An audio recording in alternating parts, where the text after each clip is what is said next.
Hello, everybody, and welcome to this member of the month with Miguel Angel Rojas. And we joked about saying that right or wrong at the beginning, but Miguel, it's wonderful to have you. You calling in from Madrid. For those who are watching, many people know you because you've done a number of advisory calls in amongst the community. But for those who don't know you, can you just share a little bit about who you are, a bit about your professional background, and what led you into the OpenExO community? Well, basically, I've been working with big companies, mainly in the IT area, technology companies, for almost 25 years. And I've also working, I would say, mainly in big corporations. So, construction, education, pharma sector. And the reason why I joined the OpenExO community is that, when I joined, I oversaw the innovation at my company. And we were having, as every company, a lot of problems trying to create ideas, deliver this idea, and make these ideas real. And it was almost impossible to scale the lab. So that's the reason why we came across the OpenExO framework. And along with other frameworks, we were able to achieve or at least filter the ideas that we wanted and then properly scale the lab throughout the different line of business. Because my background is computer engineer. So 50% of myself, I would consider technology guy, and the other I would consider more innovation, technology, business oriented. So, Awesome. Yeah. I'm like the translator. I will try to call myself the translator between the business and the technology. Understanding that's so important, right? Because so many times technology gets implemented poorly because there's that breakdown between this is what we want and this is what we explained and this is what the team's building. Often a massive disconnect. Yeah, I think there is a lot of opportunity to try to bridge the gap between the business and technology, because technology guys don't know how to express themselves, and business don't know how to communicate with the technology guys. So yeah, it's like you have to be in the middle and know what's going on and try to adapt the language that you use depending on who is going to be on the other side. But you are 100% right. And so you've been a part of the community for quite some time now, a couple of years for sure, many years. I think probably around about the same time that I joined the community, Yes, uh, yes, yes. 2017, 18-ish time. In terms of the model, you've obviously leveraged it, and the one thing that's nice about the model is you can use it with other methodologies, which is great. But are there any particular EXO attributes that actually really resonate with you? There is an attribute that I consider that is very critical, and people don't usually pay enough attention to that. And the attribute is interfaces, which again is a combination between business and technology. So you should know what you should do on your business model in order to adapt your technical interfaces to that. I remember that we first mentioned the interfaces attribute 10 years ago when we released the first version of the book Exponential Organization, and with the second version, which by the way I was a curator, as you already know, we decided to split the attribute into two, because I think is of course very important to scale up the different interfaces that you have with your customers, but also in order to provide a reliable service to them and properly scale up your capabilities, you have to also to consider the internal interfaces that you have between the process, between the different processes, between the people, the company. So I think interfaces is really an attribute that really resonates with me, because first of all, it's very difficult and it's about technology and business. And it's not usually the first attribute that you should apply, because it's complicated to apply. You need to have a lot of experience, and also there is a lot of risk involved, which by the way, I love that. Interfaces is an interesting one because so many businesses, the interface is actually a human being, right? Yeah, And right. so now trying to understand, do we get rid of the human? What does this interface actually mean? And at the end of the day, it's more about augmenting the human. Obviously, with AI also, this is starting to change the game a lot. I was speaking with someone earlier today about the EXO model, explaining it to them and sharing a little bit how AI is making some difference to the model. Staff on demand, for example, maybe that becomes an AI agent as opposed to a It could human be. staff on demand. But this is quite interesting. And right at the top of the EXO model, of course, is an MTP, being purpose driven. Have you developed your own personal MTP? And how do you actually go about pursuing that? Yeah, that's a very good question. Indeed, my MTP, a still draft, by the way, is leading people and organization forward through digital transformation, technology, and innovation. The reason why I decided to go with this first version first a few years ago, because basically it combines, and I mentioned before, because my passion is technology and people. So somehow it combines that. So I'm talking about the things that you mentioned about artificial intelligence. Research studies show that the combination and working together with artificial intelligence show better outcomes than if we compare this outcome with competing with only the agent or competing only with humans. So we saw that with the AlphaGo, I think in 2015, something like that, in which they discovered that if a human, a player, works along with an artificial intelligence agent or machine learning, whatever you want to call it, they get better results if they compete only against a computer or only against a human. So I think the future is really about a combination. That's the reason why I decided to choose with that NTP, because it really encapsulates the mission that I want to achieve. Yeah. Okay, it's technology and people. I'm extremely excited about people being able to focus on the less mundane stuff. Let's let the AI take on the things that are tedious and take a lot of time, but don't add that much value, where humans can really add a tremendous amount of value. And I agree with you. Working together is where you actually get the biggest benefit, as opposed to just doing what the AI says. You said you've been in corporate pretty much most of your life, being in the community and being part of OpenExO. How has that impacted your professional development? I think this is a very good question because it has helped me a lot in order to increase my skills. First of all, is that I wasn't really involved with innovation until I get with my previous company. Before, so like 10 years ago, I wasn't involved with the innovation methodology. OpenExO was one of them, but there are other methodologies out there. So the good point about that is that it was I was really curious about knowing these kind of technologies, and this journey, at least on my side, really opened a new, I would say, sea of ocean of possibilities in order to know where to apply the different frameworks and apply them to different business cases in our case. But also, and you mentioned that before, I think one of the things that I really like most is the advisory calls that you mentioned before. Is I think I usually spend a lot of time preparing them because I think it's important to understand really the problem behind that. And also, it's very important for the people on the other side of the hall that for half an hour, 1 hour, you are in front of an expert.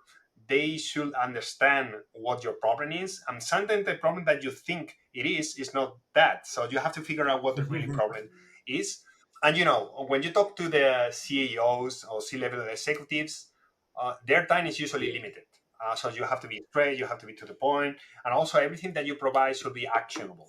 And I really like a lot all these advisory calls when I have to talk to the clients, because basically you figure out that the problem that they are having is not the problem they think they are having. So you have to provide a different perspective. So when you start talking and start explaining, okay, I think the problem is that one. So this is the content, this is the strategy, this is the business model. How do you figure out that there is a relationship between A and B and C, and this is happening, all this kind of stuff, and you can see their faces changing in real time and say, yeah, you're right, I haven't thought about it. This is like the feeling that I really love a lot. It's like leaving them with the feeling that they should work harder on that and make sure that they know which next steps they should apply after we close the call. I think this is a very important one.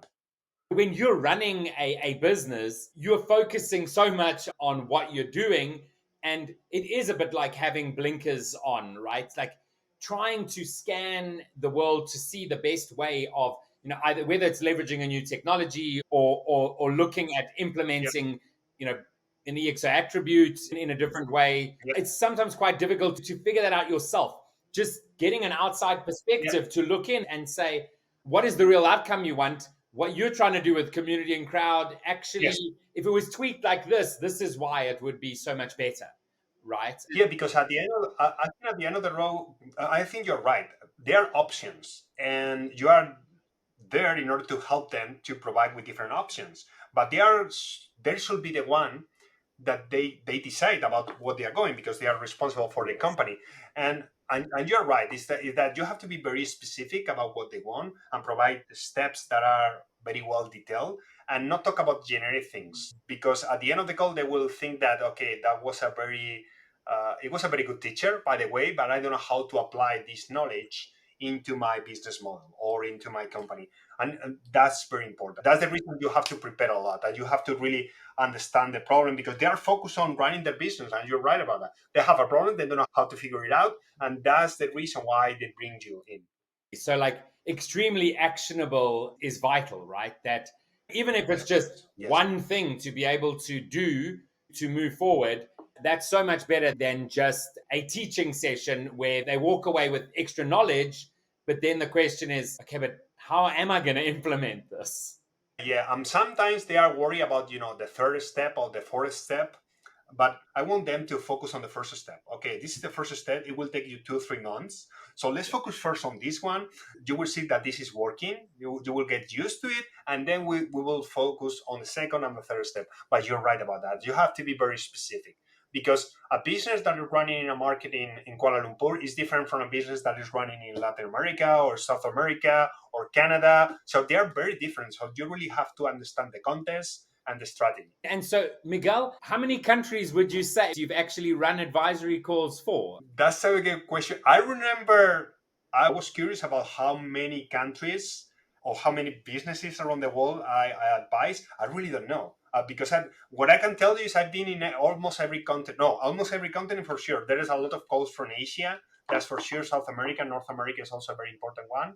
Africa for sure. The last 2 3 years, there were a lot of calls coming from Africa, which is something that I really enjoy. All these calls, because they are, like, the good point about Africa is that they are growing a lot, but they're also open to additional insights, which is also good. No, when you talk to someone in North America and say, I'm American and Canadian, sometimes it's like, what are you telling me that I don't know? So in Africa, they are more open to listen Yes, to yeah, others.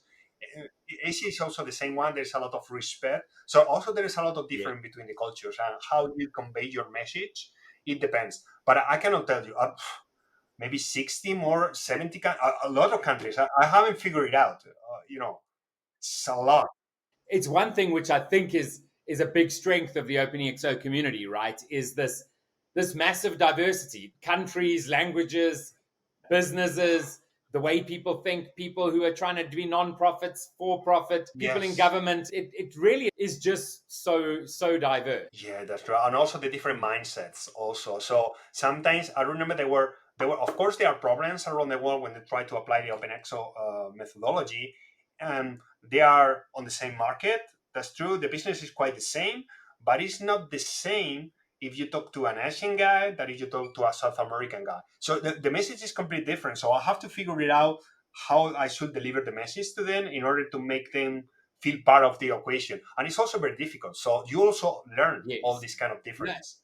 And when you are doing the advisory calls, or you are in a sprint, or you are running as a disruptor. so much insight around what's going on in the world and how to interact in a global society. I do realize that society seems to swing between nationalist and globalist. Where we are right now, we're in a very interesting time in society, right? But we're global and there's no stopping that, right?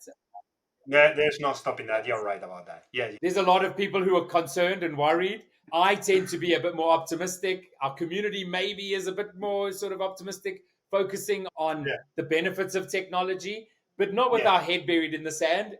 Where do you sit here on the optimism scale? Basically, in all the tests that I've done, I consider myself as an Hmm. optimistic. But when you do the test, it seems that I'm realistic. So, so I don't know what's going on. I'm talking about the future. I'm pretty sure you know about Einstein, that say that there are two things that are infinite. The first one is the universe, and the second one is human stupidity. He wasn't sure about about the first one. So, well, I have to say I'm not smarter than Einstein, but I think I'm more positive about the future of humanity than he was. I think that in general terms, I think I'm quite optimistic. I think the community, when we are talking about OpenExO, we are quite optimistic. But that's true that there are several things that I think they have to Yeah. change. For instance, education. I think this is an important one. We need to educate our future generations to manage the world we are living right now, because right now the education is based on old-fashioned models that work perfectly in the last century and makes our societies thrive through the whole century. But now the content has changed. The way we communicate to each other is different. Now we're doing streaming, but it wasn't possible like 20 years ago, only Yeah. 20 years. So I mean, everything has changed, and the education also has to change. I think we are based our traditional education on memorizing a lot of things, which doesn't make sense anymore. I think we should focus more on soft skills. So that's the reason I think I'm optimistic for the future, but also we have to be aware that we are responsible for generating this kind of curiosity in the future generation to be able to manage the world when we are no longer here. So I think education is a big part. There are also other parts, but at least if people are really well educated, they will know which politicians to Yeah. select, and they will know how to communicate to each other, and this is also important. I think education is first, and then we can talk about politician, we can talk about communication, we can talk about technologies, but you have to Yeah. be you have to be well educated. When you were speaking, I was thinking about how when the calculator became mainstream, so many people said mathematics is over. Everyone's going to become stupid. No one's going to know how to do mathematics. And of course, we have that exact reaction right now. AI is going to kill the education. Like, no one's going to be educated. They're not going to learn. They're just going to, society's going to get dumber. Yeah. Maybe in line with what Einstein had to say there. But this is why education into understanding versus just memorization, into being able to think critically, these things become so much more important, right? You're right about that. Yeah, and I think this is also important. I'm not talking about regulation, but there are some things that I don't really understand. There are some technologies that I consider they are very good, depending on how you apply them. But for instance, you know that recently the European Union has regulated artificial intelligence. Uh, so okay, that's true, but artificial intelligence is something that we can all benefit from. Okay, but there is no regulation about VR. I think, at least on my side, I'm more concerned about having, a big Google in front of your face for 24 hours than people using ChatGPT for the whole day. I think they are different ways, because at least with ChatGPT you are interacting with someone, and you can somehow see if the outcome of the answer is good enough for you, and so you can think critically, as you mentioned before. But sometimes with VR, I'm talking about gaming in general, is that I think it's not good for, well, not for a teenager, but for us being with a very big virtual environment for 24 hours, and be like if this virtual environment is a way of escaping the reality. I think it's more important to regulate Yes. that than to regulate artificial intelligence, at least from my personal point of view. So again, this is not about regulation, but it's about, as you mentioned, it's having to think Yes. critically about everything that is surrounding you. So technology, people, politicians, new trends, blockchain, whatever you mentioned. But you're right. And so to end off, Miguel, I always ask this last question, which is, if there was just one thing you could share with people, what would that one thing be? Well, I'm no mentor of anyone, so it's difficult to teach anyone something. But the thing that I discovered, at least on my personal journey, is that try to focus on the things that you like, and you're really passionate about, because these things, if you really focus on them, they will change the world for someone. Maybe not for everyone, but for someone, for your wife, for your girlfriend, for your family, for your peer, for your coworker. If you really believe in what you're doing, I think this is something that will change the world, or at least it will change your world, which is basically the reason why we are here. Yeah. Absolutely. Miguel, it's always great to catch up with you. I can't believe it's actually been so long since we had a conversation other than on WhatsApp. So, It's really great to connect with you. I hope you have a fantastic afternoon, and we will see you around. yeah, see you around, Kevin. Okay, okay. Have a You great too. day for Bye sure. bye. Bye. Bye. If you enjoyed this, click the thumbs up and subscribe for more videos just like it. Take a look at our Member of the Month playlist here.